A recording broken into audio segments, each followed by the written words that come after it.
ہمارے چینل میں خوش آمدید۔ تو چلیے شروع کرتے ہیں آج کی کہانی۔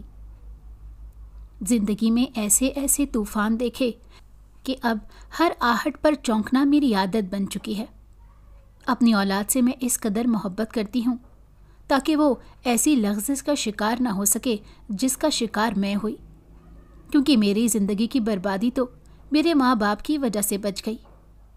لیکن ہر بار ایسا ہو یہ بھی تو ممکن نہیں۔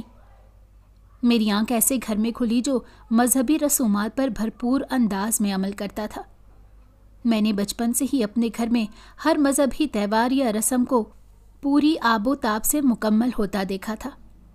میرے لیے ایسے ماحول میں اتنی ہی گنجائش تھی جتنی عموماً بیٹیوں کو دی جاتی تھی، مگر میں اپنے والدین کی اکلوتی اولاد تھی، جس وجہ سے جو محبت ان کے دلوں میں اولاد کے لیے تھی بلا تقسیم مجھے ملتی تھی۔ اس کے باوجود کہ میں اکلوتی تھی اور ابا کے بیٹے کا خواب ہی رہا، مجھے ہمیشہ سے محسوس ہوتا تھا کہ میری موجودگی ان کو کھائے جاتی ہے اور ان کو اولاد نرینہ کی محرومی کا احساس ہمہ وقت ہوتا ہے۔ میرے ابا کے ساتھ ویسی بے تکلفی نہیں تھی جیسی بیٹیوں کی عموماً باپ سے ہوتی ہے۔ ہمارا تعلق بہت نپا تلا ہوا تھا۔ مجھے ابا سے کچھ کہنا ہوتا تو میں وہ بات انہیں امی کے ذریعے کہتی تھی، پھر میری بات یا رد کر دی جاتی یا پھر مان لی جاتی تھی۔ خدا معلوم میرے والد میرے بچپن سے ہی مجھ سے کس قسم کی امیدیں باندھے ہوئے تھے، اور وہ توقع کرتے تھے کہ میں خود سے ان کی امیدیں جان کر اور سیکھ کر ان پر عمل کروں، کیونکہ میں اپنی طرف سے جب بھی ان کے لیے کچھ اچھا سوچتی یا جو بھی کام کرتی وہ ہمیشہ اس کا منفی اثر لیتے اور مجھے بلا وجہ ڈانٹ دیتے تھے۔ مگر میں نے کبھی بھی ان سے گلہ نہیں کیا تھا، بلکہ میں ہمیشہ اپنی غلطیوں کو درست کرنے پر ہی غور کرتی تھی۔ مجھے یاد پڑتا ہے کہ ابا نے مجھے ہر حد تک پولیو کے قطرے پلانے سے بھی روکا تھا۔ پولیو کے معاملے میں وہ فرسودہ خیالات کے حامل تھے۔ چھوٹی عمر سے ہی وہ کچھ اکیلے سے رہنے لگے تھے۔ ہماری زندگی اپنے آس پاس بسنے والوں سے بہت مختلف سی تھی، اور ہمارے ایسے رہن سہن کی وجہ سے لوگ ہمارے ساتھ کم ہی معاملات کرتے تھے۔ گھر پر شب برات صدقہ نیاز آ جاتی تو ابا اسے فوراً منع کر دیتے۔ خدا معلوم وہ ان چیزوں کو کیوں قبول نہیں کرتے تھے، مگر اس سے ہمارا تشخص ایسا بن گیا تھا کہ میری کوئی سہیلی تک نہیں بنی تھی۔ اس کے بعد سب سے بڑا مسئلہ میرے لیے میری تعلیم کا تھا، کیونکہ مجھے تعلیم حاصل کرنے کی اجازت نہیں مل رہی تھی۔ اس معاملے میں امی نے ابا کی ہزارہا منت سماجت کی، لیکن جب انہیں معلوم ہوا کہ بات بنتی نظر نہیں آ رہی تو امی نے اس معاملے میں نانا اور ماموں سے بھی ابا کے سامنے سفارش کروائی۔ ابا جو بھی کرتے اور کہتے، لیکن وہ نانا کی بہت عزت کرتے تھے، ان کی ہر بات کو سر خم تسلیم کرتے تھے، اور ان کے حکم کے آگے پھر وہ اپنی عقل اور منطق کو بھی پشت پر ڈال دیتے تھے۔ دراصل ابا نانا کے رشتہ دار بھی تھے، اور اس عزت کا معاملہ ابا امی کی شادی سے قبل کا تھا، اور ایسی فرما برداری کے تحت نانا کی خواہش پر ہی امی اور بابا کا نکاح ہوا تھا۔ اس لیے اب امی نے آخری امید کے تحت نانا سے میری پڑھائی کی سفارش کروائی تھی۔ بچی کو پڑھنے دو حمید، کل کو اس نے زندگی جینی ہے، اسے زمانے سے کتنی دیر چھپا کر رکھو گے؟ نانا نے نصیحتی انداز میں کہا تھا۔ باہر جائے گی، باہر والوں کی صحبت سے اس میں بھی وہ خامیاں جنم لینے لگ جائیں گی جو میں دیگر لوگوں میں دیکھتا ہوں۔ ابا نے زیر لب کہا، تو کیا گرنے کے ڈر سے چلنے ہی نہیں دو گے؟ یہ بھی تم نے خوب کہی۔ کیا کوئی تریاک بھی زہر کے بغیر بنتا ہے؟ اسے اتنا جکڑ بند میں رکھو گے تو باغی ہو جائے گی۔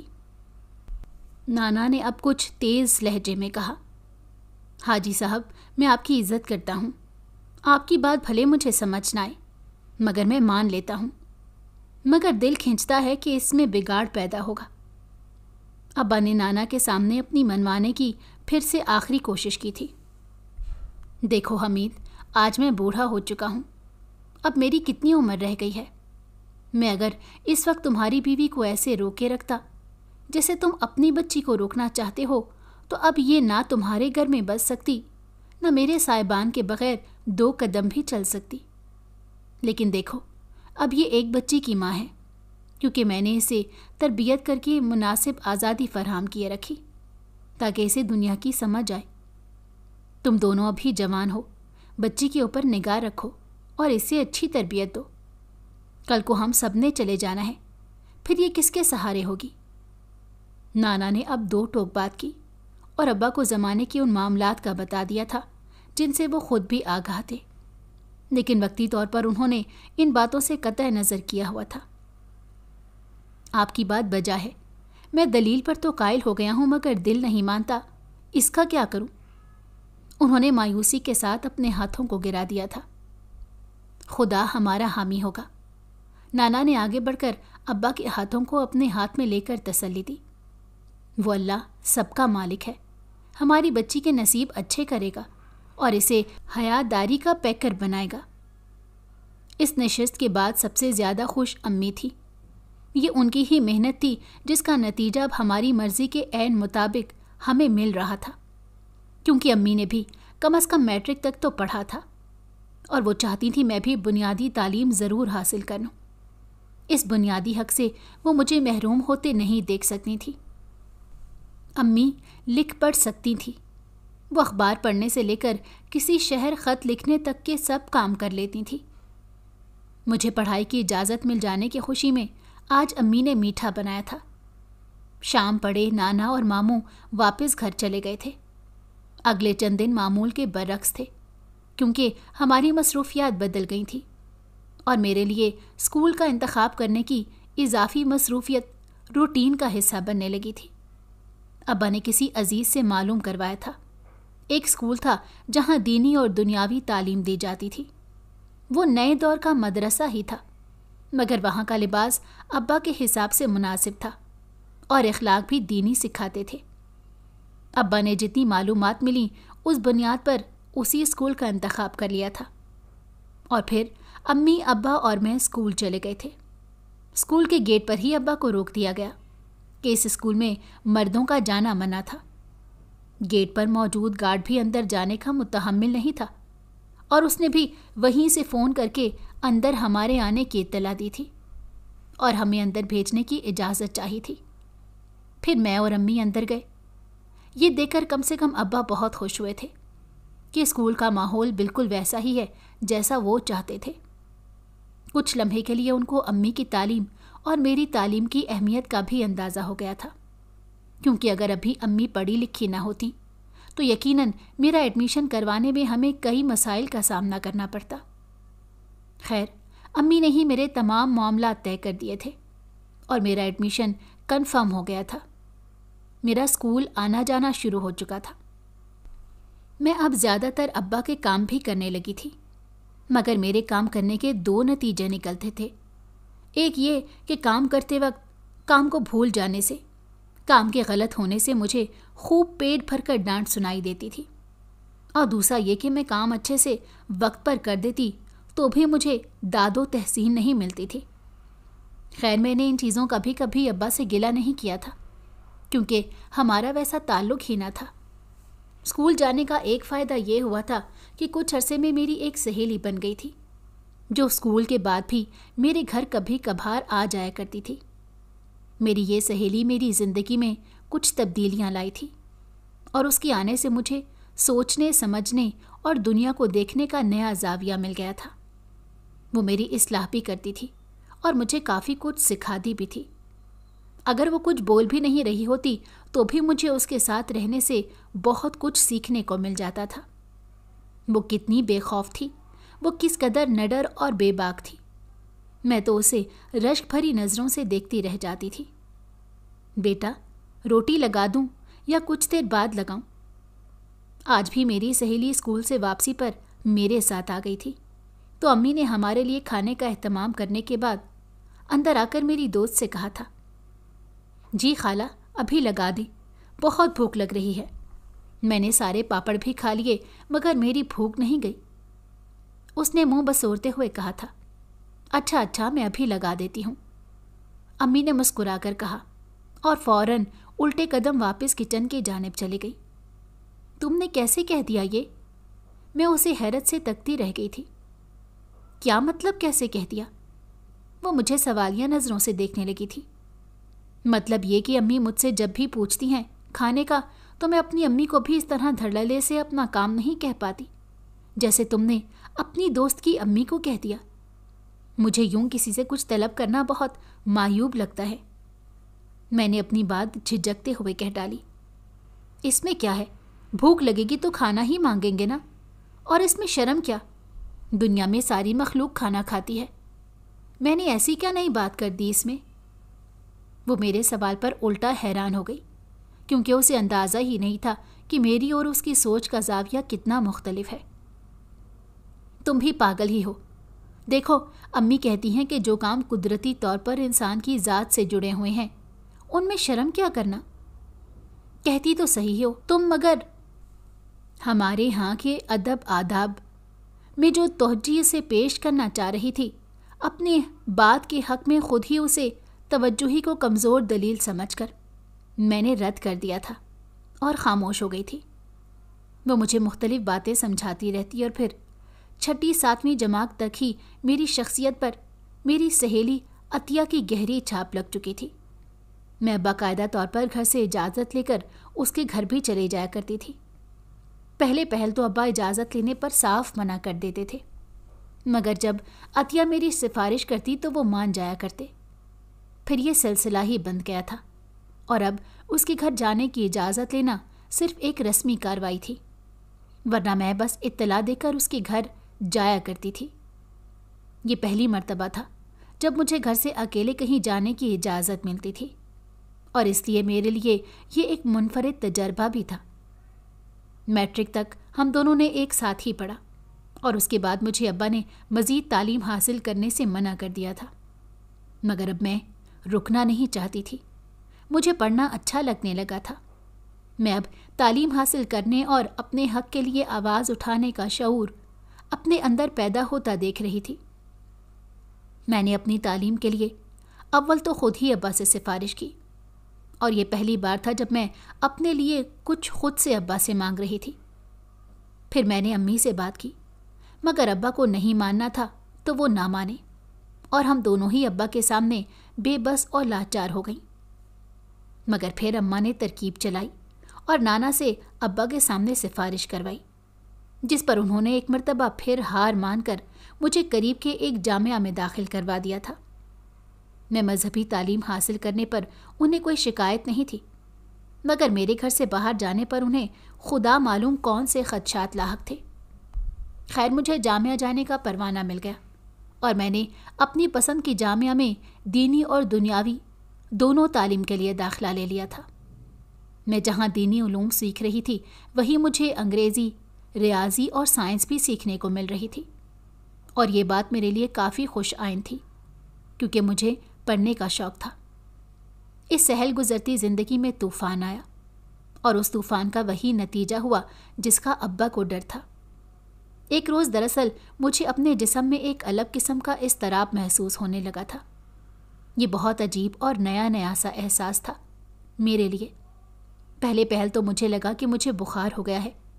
آہستہ آہستہ میری سانسیں گرم ہوتی گئیں اور میرا جسم آگ اگلنے لگا تھا۔ میرے ذہن و گمان میں ایک شخص کی تصویر نقش ہو گئی تھی۔ میری اس بے خودی کی کیفیت کا سبب مجھے معلوم نہیں تھا، البتہ اس وقت مجھے ایک شخص بہت یاد آ رہا تھا، اور میں پوری طرح علی کی محبت میں گرفتار ہو چکی تھی۔ علی مجھے جامعہ کے قریب ہی دکھا تھا۔ علی اور میرا جامعہ کا وقت تقریباً ایک جیسا ہی تھا۔ میں جب چھٹی کے وقت واپس جاتی تھی تو وہ بھی اسی وقت اپنا بیگ لیے گھر کی جانب رواں ہوتا تھا۔ کبھی وہ ریڑھی پر کھڑا اپنے لیے کچھ خرید رہا ہوتا تو کبھی میرے سے آگے چلتا ہوا وہ گھر جا رہا ہوتا، اور کبھی وہ مجھے میرے پیچھے آتا ہوا محسوس ہوتا۔ مگر آج اس نے مجھے ایک کاغذ کا ٹکڑا پکڑایا تھا۔ یہ ایک حیران کن بات تھی، اور جس وقت وہ مجھے کاغذ دے رہا تھا، نہ جانے کس احساس کے تحت اپنے ڈر پر قابو پا کر میں نے اس سے وہ کاغذ لے لیا تھا۔ لیکن میں نہیں جانتی تھی کہ یہ ایک کاغذ کا ٹکڑا لینے سے میری زندگی میں کیسا طوفان اٹھے گا۔ یہ وہی کاغذ کا ٹکڑا تھا جس نے میرے سارے وجود میں ایسا اضطراب بھر دیا تھا جس نے مجھے بے چین کر کے رکھ دیا تھا۔ اس کاغذ کے ٹکڑے پر ایک عبارت لکھی ہوئی تھی، تمہارا نام کیا ہے؟ مجھے کل اسی وقت جواب دینا۔ یہ عبارت پڑھنے کے بعد میری بے چینی میں اضافہ ہو چکا تھا اور میں سوچ رہی تھی کل میں اسے جواب دوں یا نہ دوں۔ اصلیت تو یہ تھی کہ میں بھی روزانہ اسے دیکھنے کی عادی ہو چکی تھی اور اب اس کا مجھ سے کلام کرنا مجھے پسند آیا تھا، لیکن اندر کہیں مجھے ابا کا خوف بھی تھا اور یہ شعور بھی کہ اگر میں اس کی حوصلہ افزائی کروں تو یہ غلط ہوگا۔ لیکن دل تھا کہ چاہتا تھا بس ایک پل میں اگلا دن آ جائے اور اسے اپنا نام بتا دیا جائے۔ اس کاغذ کے چھوٹے سے ٹکڑے نے میرے دل اور دماغ کے مابین ایک جنگ چھیڑ دی تھی۔ میرا دل کہتا تھا میں اسے اپنا نام بتاؤں، مگر میرا دماغ میری اس بات کی نفی کرتا تھا۔ میرا دماغ مجھے اس خوف میں مبتلا کرنے لگا تھا کہ اگر کسی کو اس متعلق معلوم ہو گیا تو میرا کیا ہوگا۔ انہی سوچوں کے زیر اثر میں خود کلامی کرنے لگی تھی۔ اگر میں نے اسے اس سوال کا جواب دیا تو پھر وہ یقیناً مجھ سے کچھ اور پوچھے گا، پھر میں کچھ بتاؤں گی تو یہ سلسلہ چل پڑے گا، اور اگر کسی دن کسی نے دیکھ لیا تو میری خیر نہیں ہوگی۔ میں نے میرے دماغ کا موقف دل کے آگے پیش کیا، اور اگر یہی وہ شخص ہوا جس سے میری شادی ہوگی اور یہ مجھے پسند کرتا ہو اور سچا ہو تو میں کیا اس سے منہ موڑ لوں؟ میرے دل نے جھٹ سے اپنا موقف پیش کیا۔ میرے دل اور دماغ کے درمیان گھمسان کی جنگ چھڑ گئی اور میں دو خیالات کے بوجھ تلے خود کو تھکا ہوا محسوس کر رہی تھی۔ میں اسی کیفیت میں سونے کے لیے لیٹ گئی تھی۔ میں نے کوئی جواب نہ دیا۔ میں نے بالکل اس خط کو یکسر ہی نظر انداز کرنے کا ارادہ کر لیا تھا۔ ارے تم اسی وقت لیٹ گئی، خیر تو ہے؟ طبیعت ٹھیک ہے؟ امی نے کمرے میں آتے ہی کہا تھا۔ ہاں طبیعت کچھ بوجھل ہے تو اس لیے لیٹ گئی تھی۔ میں نے واپس اٹھنے کی کوشش کی تھی کیونکہ مجھے بچپن سے بتایا گیا تھا کہ بڑے سامنے ہوں تو ابتر حالت میں بیٹھے یا لیٹے نہیں رہتے، اٹھ کھڑے ہوتے ہیں۔ ارے نہیں لیٹی رہو، میں بس جا رہی ہوں، کھانے کا پوچھنے آ رہی تھی۔ امی نے مجھے ہاتھ سے اشارہ کیا تھا۔ نہیں امی، میں ابھی نہیں کھا رہی، بعد میں کھا لوں گی، میں نے بڑی ہمت سے کہا تھا۔ عموماً ہمارے ہاں اتنی بے باکی دکھائی نہیں جاتی تھی۔ یہ بات میں نے عطیہ سے سیکھی تھی کہ کبھی کبھار بے ضرر انکار کسی کو نقصان نہیں پہنچایا کرتے۔ امی دروازہ بند کر کے باہر چلی گئی۔ کمرے میں اندھیرا ہو گیا تھا۔ میرا دل بہت تیز رفتاری سے دھڑک رہا تھا۔ مجھے اس سیاہ تاریکی میں صرف اپنے دل کی دھڑکن اور اس کی ہلچل، جو آج بے ترتیب اور عام دنوں کے مقابلے میں زیادہ تھی، محسوس ہو رہی تھی۔ مجھے ایسا لگ رہا تھا جیسے سارا وجود سمٹ کر میرے دل میں آ گیا ہے اور اسی کی حرکت میرے کل وجود کی حرکت ہے۔ کچھ دیر ہی گزری تھی کہ عطیہ میری طرف آ گئی۔ اسکول کے بعد میری اور اس کی راہیں جدا ہو چکی تھی۔ وہ شہر میں اچھے کالج میں داخل ہو گئی تھی اور میں جامعہ میں، لیکن ہمارا رابطہ اب تک بحال تھا۔ ہم دونوں کافی دیر تک بیٹھ کر باتیں کرتے رہے تھے۔ میں نے اسے بھی اس متعلق نہیں بتایا تھا کیونکہ میں اس راز میں کسی کو بھی شریک نہیں کرنا چاہتی تھی۔ میں سوچ رہی تھی کہ عطیہ اب کالج جا کر مزید کتنی بااعتماد لڑکی بن چکی ہے۔ میں یہ سوچنے لگی کہ اگر وہ ان حالات سے دوچار ہوتی جس سے میں دوچار تھی تو وہ کیا کرتی۔ وہ کافی دیر ہمارے ہاں گزار کر شام کو چلی گئی تھی اور اس کے بعد ہی میں نے اس خط کو کہیں رکھ دیا تھا اور بھول گئی کہ مجھے کبھی کسی نے کوئی خط دیا تھا۔ خوف کا ایک پہلو تو اس میں تھا کہ امی یہ خط نہ پڑھ لیں یا کہیں مجھ سے یہ خط کہیں اور نہ گر جائے، کوئی اور پڑھ لے گا تو میرے لیے مشکل ہو جائے گی۔ مگر پھر میں نے دل کو تسلی دی کہ میں اس میں مبتلا ہی نہیں ہوں تو ڈرنا کاہے گا۔ رات پہلو بدلتے بدلتے گزری۔ صبح ہوتے ہی میں اپنی روٹین کے مطابق ناشتہ کرنے لگی، پھر تیاری کر کے جامعہ کی جانب چل دی۔ میں جس وقت جامعہ جاتی تب وہاں کوئی نہیں ہوتا تھا، نہ ہی اس راستے پر خاص بھیڑ ہوتی۔ اکا دکا چھوٹے بچے ہی اپنے اسکولوں کے بستے اٹھائے جا رہے ہوتے تھے۔ چلتے چلتے میں جامعہ چلی گئی تھی۔ میں نے ارادہ بھی کر لیا تھا کہ میں اسے بالکل نظر انداز کر دوں گی، جیسے اس کی ذات میرے لیے معنی ہی نہیں رکھتی۔ پھر میں نے ایسا ہی کیا۔ وہ میری جانب تکتا رہا اور میں نے کوئی بھی اشارہ یہ ایسی کوئی بھی نشانی نہیں چھوڑی کہ اسے لگے کہ میں اس میں دلچسپی رکھتی ہوں۔ یہی سلسلہ پورے 2 مہینے چلتا رہا۔ وہ روز میرے راستے پر کھڑا ہوتا مگر میں اسے بالکل ہی نظر انداز کر دیتی تھی۔ لیکن پھر ایک دن میں نے اسے ایک خط لکھا۔ اس دن جب میں جامعہ سے فارغ ہوئی تو واپسی کی راہ لی۔ وہ لڑکا وہیں کھڑا تھا۔ اس نے مجھے دیکھا۔ مجھے غصہ اور ہنسی دونوں آئی۔ البتہ میں نے پردہ کیا ہوا تھا، مگر میری آنکھوں کے زاویے سے معلوم ہو جاتا تھا کہ میں کس مزاج میں ہوں۔ وہ میرے پیچھے پیچھے چلنے لگ گیا تھا۔ آگے جا کر میں نے موڑ کاٹا اور ایک غیر گنجان گلی میں ہو لی۔ میں نے مڑ کر دیکھا، وہ لڑکا بھی میرے پیچھے آ رہا تھا۔ میں نے ہاتھ سے کاغذ گرایا اور سیدھی چلتی گئی۔ ہاتھ سے کاغذ گرانے کے بعد میں نے ایک بار بس پیچھے مڑ کر دیکھا تھا۔ وہ کاغذ اس لڑکے نے اٹھا لیا تھا۔ میں نے ایک لمبا سانس لیا اور پھر تیز تیز ڈگ بھرتی ہوئی گھر کی راہ لی۔ گھر جا کر میری بے چینی میں اب خوشی کا عنصر بھی شامل ہو گیا تھا۔ میرے سانس کی رفتار تھکان کا احساس دے رہی تھی۔ میرے دل میں مزید وسوسے اور اندیشے جنم لینے لگے تھے۔ ایک مرتبہ پھر میرے ضمیر نے مجھے ملامت کی تھی۔ مجھے وہ خط نہیں لکھنا چاہیے تھا۔ یہ شاید میری بدنامی کا باعث بنے گا۔ اگر وہ لڑکا ابا کا جاننے والا ہوا، اگر اس نے وہ خط ابا کو دکھا دیا تو؟ میرے ضمیر نے میرے اندر سے کلام کیا، ایسا کچھ نہیں ہوگا، وہ مجھ سے پیار کرتا ہے، اسی لیے اس نے نام پوچھا تھا میرا، اور نام بتانے میں کیا مسئلہ ہے؟ نام پوچھا گیا، نام بتا دینے سے کسی کو کیا ہی مسئلہ ہوگا؟ میرے دل نے تعویل کھڑی، اور میں نے بھی اپنے دل کی حمایت کی تھی، کیونکہ میں اس وقت عقل و خرد شاید میرے افعال کی مخالفت کر رہے تھے۔ فطرت بھی یہی کہتی ہے کہ تنقید کرنے والا ہر شخص ہمیں برا معلوم ہوتا ہے، بھلے وہ ہماری اصلاح ہی کیوں نہ کر رہا ہو۔ میں بتا رہا ہوں، تم بہت بڑی مصیبت سے دوچار ہو جاؤ گی۔ یہ تمہاری تباہی کا باعث بنے گا۔ سب لڑکے ایک جیسے ہوتے ہیں۔ تمہیں اس نے دیکھا نہیں، نام نہیں جانتا، پھر کیسی محبت؟ یہ محبت نہیں، گناہ کی جانب راغب کرنے والی حرکت ہے۔ میرے ضمیر نے میرے تمام نظریات پر چوٹ ماری، اور ایک لمحے کے لیے میری آنکھوں سے آنسو جاری ہو گئے تھے۔ جو ہوگا دیکھا جائے گا۔ میرے دل نے میرے ضمیر کو مارنے کی آخری ناکام کوشش کی۔ میرے اندر کی یہ جنگ مجھ پر بہت اثر انداز ہو چکی تھی۔ اس کے بعد میں نے سوچ لیا تھا، میں اس معاملے کو یہیں ختم کر دوں گی۔ میں اس معاملے پر اپنے آپ کو مطمئن کر چکی تھی کہ میرا ضمیر جاگ گیا ہے، اور اس نے مجھے درست مشورہ دے دیا ہے جس پر اب میں عمل کر لوں گی۔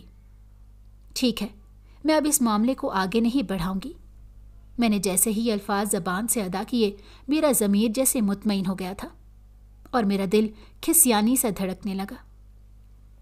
میں نے اسی عزم کے ساتھ کہ میں بالکل بھی اسے کوئی موقع نہیں دوں گی، اگلی صبح آنکھ کھولی تھی۔ میں بالکل اسی روٹین پر جامعہ گئی، اور واپسی پر وہ مجھے دکھا تھا۔ وہ سیدھا میری طرف آیا، لیکن میں نے بے نیازی سے اسے نظر انداز کر دیا تھا۔ میرے دل پر یہ چیز گراں گزری تھی۔ وہ میرے پیچھے پیچھے آتا رہا۔ آگے ایک گلی میں موڑ کاٹ کر اس نے مجھے آواز دی، لاریب، بات سنیں۔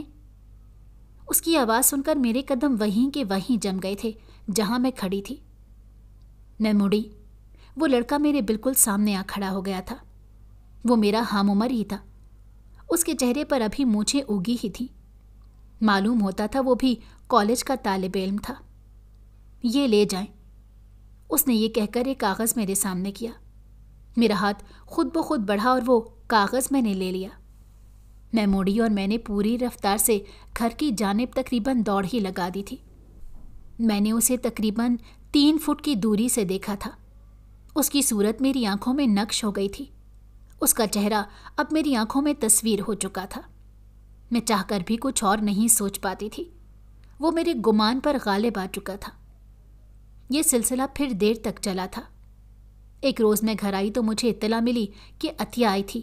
اس کی شادی ہو رہی ہے، رشتہ اچھا ہے اور لڑکا آسٹریلیا جانے والا ہے، اسی لیے جلدی نکاح کروا رہے ہیں تاکہ اسے بھی ساتھ لے جائے۔ مگر میرے آنے سے پہلے ہی عطیہ جا چکی تھی۔ اس نے مجھے یہ خوشخبری سنائی تھی، مگر اس نے کہا تھا کہ وہ دوبارہ آئے گی۔ یہ سب کچھ اتنی جلد بازی میں ہوا تھا کہ ہفتے بھر میں سارے انتظامات کرنے تھے۔ عطیہ بھی بھاگ دوڑ میں لگی ہوئی تھی. اسے شادی کی شاپنگ کے لیے بھی فرصت نہیں مل رہی تھی، اس لیے وہ میرے انتظار میں بیٹھ نہیں سکتی تھی. میں نے امی سے پوچھا تو انہوں نے مجھے کہا کہ میں شادی میں نہیں جا سکتی کیونکہ عطیہ کے گھر والے بہت آزاد خیال ہیں اور ایسی شادی میں جانے کی اجازت مجھے ابا سے نہیں ملے گی. اجازت نہ ملی لیکن پھر بھی میں نے اپنے اچھے کپڑے تیار کر کے رکھ لیے تھے اور اس پر رنگین عبایا کرنے کا سوچ لیا تھا. میں سوچ چکی تھی اجازت نہ بھی ملے تو میں اس کے گھر تو لازمی جاؤں گی. اچھی بات یہ تھی کہ شادی کے فنکشن دن کے وقت تھے، لہٰذا میں یہ کہہ سکتی تھی کہ جامعہ میں ایکسٹرا کلاسز ہیں اور وہاں سے ہی فنکشن میں جا سکتی تھی. دن ایسے گزرے کہ مہندی کا دن سر پر آن پہنچا تھا. میں گھر سے تیار ہو کر جامعہ گئی تھی اور سوچا تھا کہ وہیں سے گھر کے بجائے عطیہ کے گھر چلی جاؤں گی. میرے ارادے کے مطابق میں عطیہ کے یہاں پہنچی تو وہاں رنگا رنگ محفل جمی ہوئی تھی. عطیہ کو اپٹن لگایا جا رہا تھا. میں نے بھی ساری رسومات میں حصہ لیا. ڈھول باجا بجایا گیا مگر میں اس سے دور ہی رہی تھی. بعد ازاں وہاں پر ڈانس ہوا اور لڑکے لڑکیاں غلط ملت ڈانس کرنے لگے تھے. بڑے اسپیکروں پر گانے چل رہے تھے. پہلے پہل میں ان سب سے دور رہی لیکن جب عطیہ آخر میں ڈانس کرنے اٹھی تو وہ زبردستی مجھے بھی اسٹیج پر لے گئی جہاں میں نے نہ چاہتے ہوئے بھی ڈانس کرنا شروع کر دیا. اور تبھی میں نے محسوس کیا کہ 2 اوباش سے لڑکے سامنے کھڑے مجھے ہی دیکھ کر کچھ بات کر رہے تھے. خدا معلوم مگر وہ بار بار میری جانب اشارہ بھی کر رہے تھے. ان میں سے ایک کا چہرہ صاف نظر آ رہا تھا جبکہ دوسرا شخص مجھے نظر نہیں آ رہا تھا. میں نے پہلو بدلا اور اپنی جگہ سے ہٹ گئی. اب میں عطیہ کے پاس جا بیٹھی تھی. میں نے دیکھا کہ وہ لڑکا جس کا چہرہ مجھے نظر آ رہا تھا وہ بھی عطیہ کی دوسری طرف آ بیٹھا تھا. ہیلو ڈیئر کزن، اس نے بازاری انداز میں عطیہ کو کہا تھا. یہ چھچورا پن تم پر اچھا نہیں لگتا، عطیہ نے اسے جھڑک کر کہا. اچھا چھوڑو، اپنی اس دوست سے تو تعارف کرواؤ. اس نے اپنا سیاہ چشمہ نیچے کرتے ہوئے مجھے گھور کر دیکھا. دفع ہو جاؤ یہاں سے، یہ ایسی ویسی نہیں ہے، عطیہ نے باقاعدہ اسے دھکا دیتے ہوئے کہا تھا. وہ سنبھلا نہیں اور گرتے گرتے بچا. ہم دونوں کے منہ سے بری طرح کہکہا برآمد ہوا. وہ وہاں سے اٹھ کر کپڑے جھاڑ کر باہر کی جانب چلا گیا. شادی کے ہنگامے چلتے رہے لیکن میں نے جلد ہی واپسی کی راہ لی کیونکہ میں زیادہ دیر جامعہ کا بہانہ بنا کر نہیں رک سکتی تھی. جہاں میں نے عطیہ سے رخصت چاہی مگر وہ مان نہیں رہی تھی. اس نے ضد لگا دی کہ میں وہیں رک جاؤں. میں جانتی تھی یہ ممکن نہیں، اس لیے انکار کر دیا. البتہ میں اگلے دن آنے کا وعدہ کر کے وہاں سے چلی گئی تھی. اگلے روز کا بھی یہی پلان تھا کہ میں جامعہ جانے کے بعد وہاں سے ہی عطیہ کے یہاں جانے والی تھی. مجھے آج کل یوں محسوس ہو رہا تھا جیسے میرے شب و روز تپتے دشت پر گزر رہے ہوں. میرے وہم و گمان میں بھی خط و کتابت کے اس فرد کی چھاپ لگ چکی تھی لیکن 2 دن سے وہ مجھے نظر نہیں آ رہا تھا. کل بھی وہ واپسی پر موجود نہ تھا اور آج بھی مجھے نظر نہیں آ رہا تھا. مجھے کچھ سمجھ نہیں آ رہا تھا کہ میں کیا کروں کیونکہ جیسے جیسے دن گزرتے گئے تھے میں اس کی محبت میں مبتلا ہوتی جا رہی تھی. ہمارا روز کا خط و کتابت کا سلسلہ چل پڑا تھا. میں کچھ خط لکھتی، وہ اگلے دن اس کا جواب دیتا اور ساتھ اپنی باتیں لکھتا جن کا مجھے کل جواب دینا ہوتا تھا. اس بارے میں ابھی تک کسی کو شک بھی نہیں ہوا تھا. آج بھی میں عطیہ کے گھر جانے والی تھی لیکن پہلے ایک امید کے تحت اسی سنسان علاقے میں آئی کہ شاید علی یہاں موجود ہو، لیکن وہ وہاں نہ تھا بلکہ وہاں اچانک ایک تیز رفتار گاڑی آئی اور میرے قریب کھڑی ہو گئی. میں سہم سی گئی تھی. میں ذرا رکی اور پھر چلنے لگی تھی مگر میری توجہ ایک دم بٹ گئی تھی. میں نے دیکھا گاڑی سے 2 لوگ اترے اور میری طرف بڑھنے لگے تھے. ان کے چہرے ڈھکے ہوئے تھے. میں ان کی طرف مڑی ہی تھی کہ انہوں نے مجھے میرے بازوؤں سے پکڑ لیا تھا. میں نے فوراً مزاحمت کی اور اپنے آپ کو جھٹک کر چھڑوانا چاہا تھا مگر بے سود. ان کی گرفت سے میں خود کو نہیں نکال سکی تھی. میرے ہاتھ جیسے اس گرفت میں حرکت کرنے سے بھی قاصر تھے. وہ مجھے باقاعدہ گھسیٹ کر گاڑی کی جانب لے گئے. میں نے ہر ممکن کوشش کی کہ میں اپنے ہاتھ چھڑا کر وہاں سے بھاگ جاؤں مگر میں اس میں ناکام رہی. گاڑی میں بٹھا کر وہ مجھے وہاں سے لے گئے. میں نے بہت کچھ کہنا چاہا مگر میں اس صدمے سے اس قدر 2 چار ہو گئی تھی کہ میرا حلق خشک اور میری آواز کا دم گھٹ گیا تھا۔ مجھے چھوڑ دو، کون ہو تم لوگ؟ مجھے کیوں لے جا رہے ہو؟ میرے منہ سے ایک مردہ آواز نکلی تھی۔ تو چپ چاپ بیٹھ جا ورنہ، اس شخص نے اپنے ہاتھ میں پستول لہراتے ہوئے کہا۔ میں نے اس کے بعد کچھ نہ کہا اور چپ چاپ راستے کو دیکھتی رہی۔ یہ گاڑی چلتی چلتی میرے جامعہ کے سامنے سے گزری۔ میں نے چاہا کہ میں ایک دم دروازہ کھولوں اور کود جاؤں۔ میں نے دیکھا میری استانی جامعہ میں داخل ہو رہی تھی۔ میں نے اگلے ہی لمحے دروازے کو کھولنے کی کوشش کی اور میں نے بلند آواز سے اپنی استانی کا نام پکارا، مگر بیٹھے ہوئے ان دو اشخاص میں سے ایک شخص نے مجھے کھینچ کر ایک زناٹے دار تھپڑ مارا اور پستول کی پچھلی طرف میرے سر میں دے ماری۔ میری آنکھیں بند ہونے سے پہلے میں نے دیکھا کہ استانی جامعہ میں داخل ہو چکی تھی اور گاڑی جامعہ سے دور ہوتی جا رہی تھی۔ ساتھ کے ساتھ میں بے ہوش ہو گئی اور پھر مجھے نہیں معلوم کہ میں کس راستے سے کہاں لے جائی جا رہی تھی۔ میری آنکھ کھلی تو میرے سر میں شدید درد ہو رہا تھا۔ میرا سر بھاری ہو چکا تھا۔ میں نے ہاتھ بڑھا کر سر پر رکھا جہاں سے درد ہو رہا تھا تو مجھے میرے سر پر پٹی بندی محسوس ہوئی۔ میں بیڈ پر پڑی تھی۔ میں اس جگہ کو نہیں پہچانتی تھی، بس یہ محسوس ہوتا تھا کہ یہ کسی قسم کا فلیٹ ہے۔ میں اپنی جگہ سے اٹھی تو میرے سر میں شدید ٹیسیں اٹھنے لگیں۔ میرا سر چکرانے لگا تھا۔ میرے سر میں ایک زوردار درد کی ٹیس سرایت کر گئی۔ آن کی آن میں بیڈ پر ہی گر گئی تھی۔ مجھے جب دوبارہ ہوش آیا تو کمرے میں چند عورتیں تھیں۔ مجھے انہوں نے بٹھایا اور کھانے کو دیا۔ مجھے بہت کمزوری محسوس ہو رہی تھی۔ میں نے جیسے تیسے جان بچانے کے لیے کچھ کھا لیا تھا۔ تم لوگ کون ہو؟ مجھے یہاں کیوں لائے ہو؟ میں نے سہمے ہوئے انداز میں کہا تھا۔ ہم لوگ اب سے تیرے نئے رشتہ دار ہوں گے۔ ہم نے تمہارا نکاح کرنا ہے۔ ان میں سے ایک عورت بولی تھی۔ میں کیا کہتی؟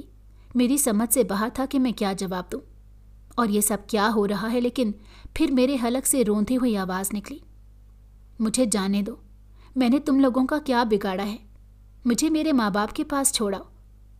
میں نے باقاعدہ ہاتھ جوڑ کر ان سے منت سماجت کی۔ جا بول دے لڑکی کو ہوش آ گیا ہے، ایک عورت نے دوسری کی طرف دیکھتے ہوئے کہا۔ ابھی کہتی ہوں۔ وہ میرے پاس سے اٹھی اور کمرے سے باہر نکل گئی۔ چند لمحے ایسے گزرے تھے میری آنکھوں سے آنسو گر رہے تھے۔ اگلی ساتھ کمرے میں دو لوگ بندوق لے آئے اور پھر ایک شخص صحرا پہنے ہوئے نکاح خواں کے ساتھ کمرے میں داخل ہوا۔ کون ہو تم؟ میں یہ نکاح نہیں کروں گی۔ میں تمہیں ہرگز اجازت نہیں دوں گی۔ یہ نکاح باطل ہے، میں نے چلاتے ہوئے کہا تھا، مگر اس عورت نے مجھے بازو سے پکڑ لیا تھا۔ اس کی گرفت بہت زور آور تھی۔ اوپر سے میرے جسم کی کمزوری نے مجھے اور زیادہ بے جان کیا ہوا تھا۔ تو یہ نکاح کرے گی ورنہ میں تجھے سارے معاشرے میں بدنام کر دوں گا، سامنے کھڑے شخص نے دھمکی آمیز لہجے میں کہا تھا۔ مجھے جانے دو، تمہیں خدا کا واسطہ ہے۔ میں مزید کچھ کہتی اس عورت نے مجھے بازو سے پکڑ لیا۔ تو نے اگر زیادہ اکڑ دکھائی تو سارے معاشرے میں نہ تو چلنے کے لائق رہے گی نہ تیرے ماں باپ۔ اس شخص نے اپنے موبائل فون میں میری چند نازیبہ تصاویر دکھائیں۔ میں اپنی آنکھوں پر یقین نہیں کر سکتی تھی۔ یہ میں ہی تھی۔ یہ تصاویر شاید یہاں آ کر جس وقت میں بے ہوش تھی اس وقت لے کر ایڈٹ کی گئی تھیں، لیکن کون اس بات کا یقین کرتا کہ یہ تصاویر ایڈٹ شدہ ہیں؟ لہٰذا میں یکدم خاموش ہو گئی۔ میرا نہیں خیال کہ اب یہ مسئلہ کرے گی، اسے بٹھاؤ، اس لڑکے نے کہا تو مجھے پیچھے لے جا کر سامنے صوفے پر بٹھا دیا گیا۔ پھر مولوی کو اس شخص نے اشارہ کیا تو اس نے نکاح پڑھانا شروع کر دیا تھا۔ ان لوگوں نے مجھ سے زبردستی نکاح نامے پر دستخط کروا لیے تھے۔ سب لوگ اس چیز میں گواہ بن گئے تھے۔ یہ سارا اہتمام اس نے اسی فعل کے لیے کیا تھا۔ نکاح پڑھنے کے بعد سب لوگ کمرے سے باہر نکل گئے۔ اب کمرے میں اور وہ لڑکا رہ گئے تھے۔ سب کے جانے کے بعد اس نے جب صحرا اتارا تو میری آنکھیں پھٹی کی پھٹی رہ گئیں۔ وہ کوئی اور نہیں بلکہ علی ہی تھا۔ اسے دیکھ کر پہلی میری آنکھوں میں امید پیدا ہوئی، پھر یاد آیا کہ وہ میرے ساتھ کیا کر چکا ہے تو میری آنکھوں میں مرچیں سی بھر گئیں۔ میں فوراً اس کی طرف اسے مارنے کی غرض سے بڑھی، لیکن اس نے مجھے دھکا دے کر بیڈ پر گرا دیا۔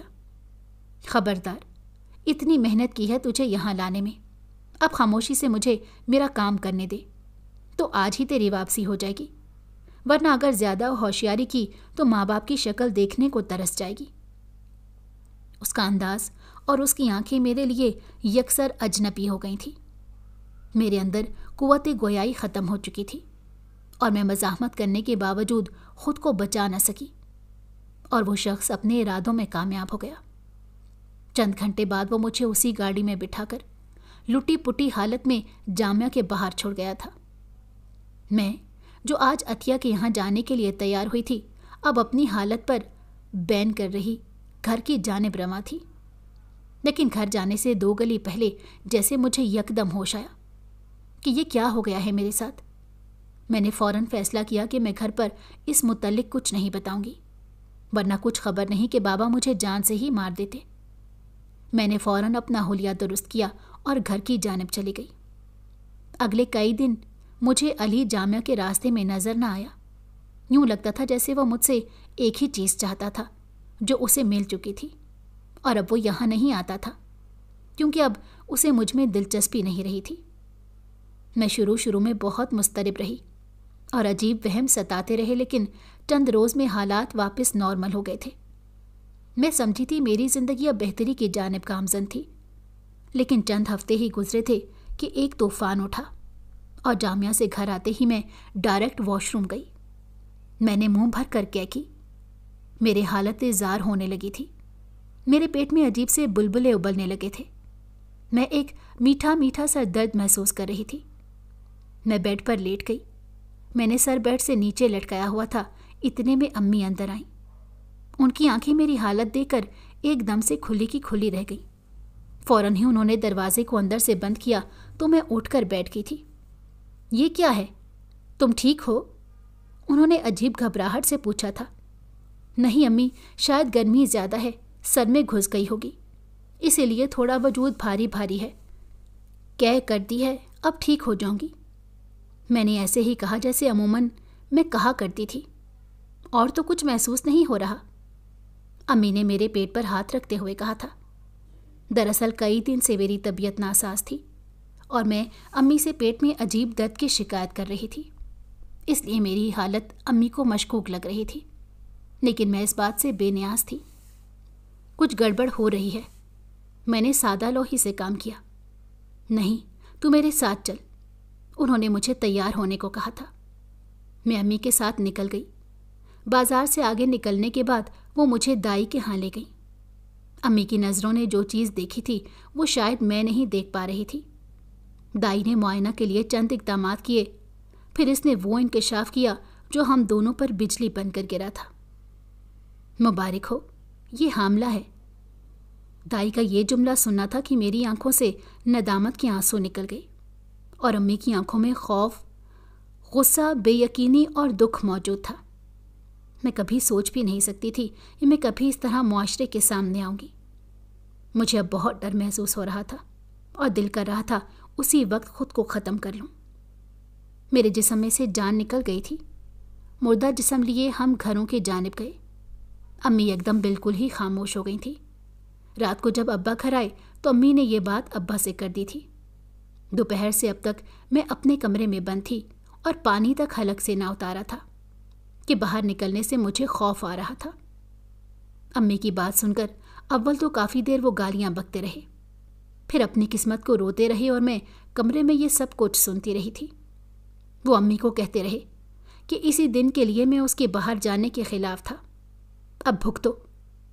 انہوں نے اس خبر کے بعد جو فوراً اقدامات کیے ان میں سب سے پہلے میرا جامعہ جانا بند کیا، اور پھر جلد از جلد میرے لیے رشتہ تلاش کرنے لگے تھے۔ جلدی اسے رخصت کرنے کا کوئی بندوبست کرو، یہ کالت باپ کے گھر میں نہ ملی جائے۔ جیسے ہی کوئی ملتا ہے اس کے ساتھ رخصت کرو، جتنی جلدی ہو۔